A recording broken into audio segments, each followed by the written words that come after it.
Good evening, I'm Michael, and we're starting tonight with what could be one of the most critical moments in Middle East tensions in years. The question on everyone's mind: should the supreme leader in Iran be worried? Well, according to President Trump yesterday in his NBC News interview, the answer is a resounding yes. Here's what he told us. I would say he should be worried. As you know, they're negotiating with us. They were thinking about starting a new site in a different part of the country. We found out about it. I said, you do that, we're going to do really bad things to you. Strong words, direct threats. And tonight, we're going to break down exactly what's happening, who the players are, and where this could be heading. Let me take you through what happened just 2 days ago, because these incidents tell you everything you need to know about how close we are to conflict. First incident: Iranian boats approached one of our merchant ships in the Gulf.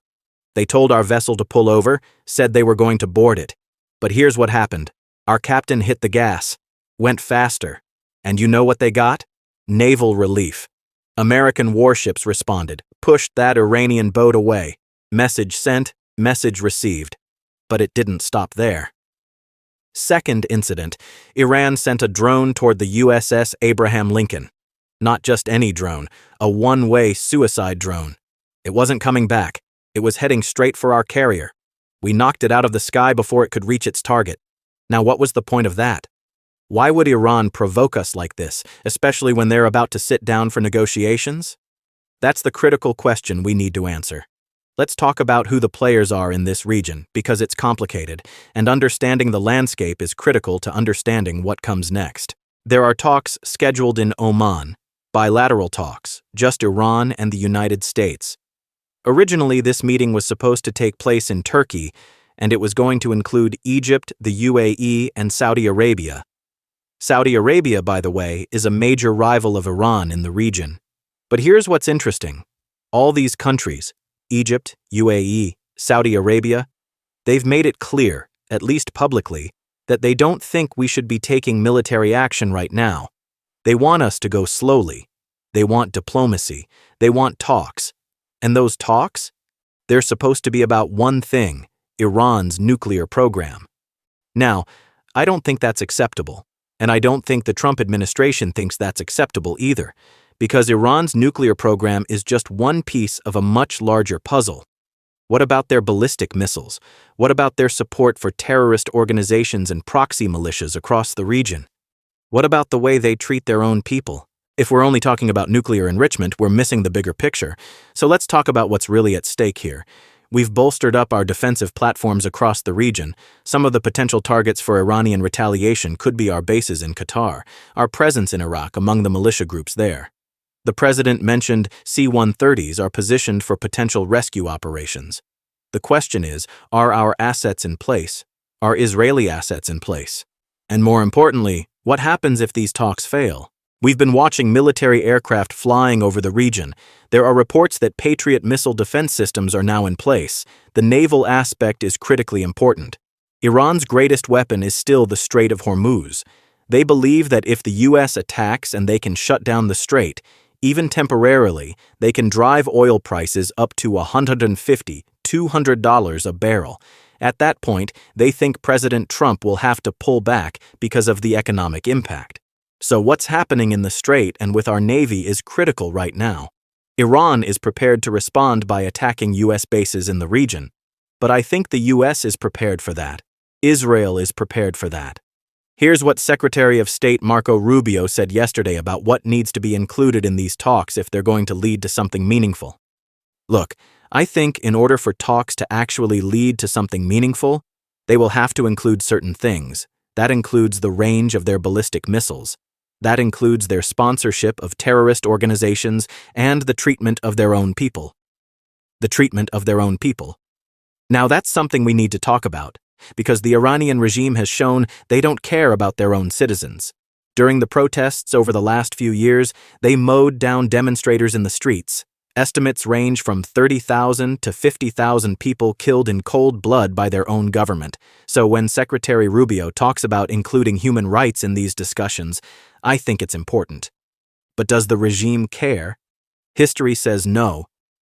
So what could the targets be for the U.S.?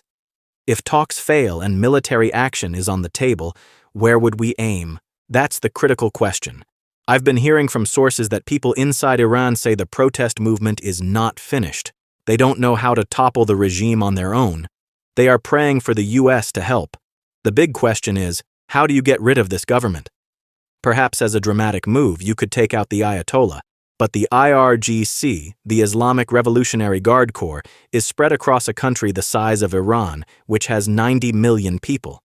That's going to be very difficult to dismantle. The big question is, can you create a system where you work with some of the existing power structures? Can you take out some of the top leaders? Could you work with some politicians, former prime ministers who might be willing to work with the US? How do you create a functioning system after military strikes? Because we don't want to be taking out the trash. We don't want to be running that country. We don't want so-called regime change where we're stuck nation building for another 20 years. Intelligence suggests there are politicians who could work with the West. People talk about Rouhani, the former president. There's also Mousavi, who's currently under house arrest. He was a leader of the Green Movement. These are politicians who could perhaps work with the US, as well as some military forces that are still inside Iran and might be persuaded to turn. I know people want to hear that we're going to completely get rid of the military establishment, but that can't be the case. So how do we proceed if these talks don't go well? And they're not going to go well. I think you do limited strikes. Take out the top generals, take out key leaders. But what's critical is, what's in place after that? We need to see cracks forming within the government. Once you see one person or one group make a move against the regime, then it opens up the floodgates. Remember, in 1979 during the Islamic Revolution, it was the Air Force that moved first. That changed the entire board game. One group needs to stand up against the regime and say, you know what? We're going to lead a path forward. We're going to work with the US. We have to hope that happens. That's the critical point, isn't it? This isn't just about dropping bombs or launching missiles. It's about what comes after. It's about whether there's a viable alternative inside Iran that can step up and lead the country in a different direction. The Iranian people have shown they want change. They've been protesting for years despite brutal crackdowns. The economy is in shambles. The regime is weaker than it's been in decades. So as we watch these talks unfold in Oman on Friday, as we watch our naval assets position themselves in the Gulf, as we watch Israeli intelligence continue to operate inside Iran, we're really watching to see whether this moment, this convergence of internal pressure and external pressure, will be enough to finally bring about the change that the Iranian people have been desperately seeking. President Trump has made his position clear. Iran should be worried. The question is, will they take that warning seriously? Or will they continue to play a dangerous game that they might not be able to win? We'll be watching closely, and we'll keep you updated as this story develops. Thank you for watching.